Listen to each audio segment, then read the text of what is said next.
hindi makapili ng panoorin? Bakit ba mga bata lang tayo?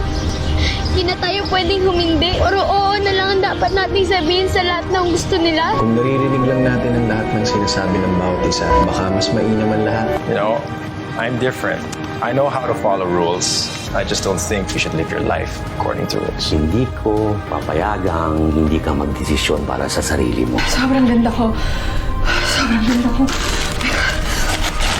What if all of the above na lang? Sakto. Saktong-sakto talaga dahil sagot na namin ang free Pinoy movies all week, all day. Hindi nyo na kailangang lumabas ng bahay at gumastos para mag-enjoy. Just relax and chill at kami nang bahala sa entertainment for everybody. Dito lang sa Pinoy Movie Day everyday at these times sa iHeart Movies. Experience all the feels.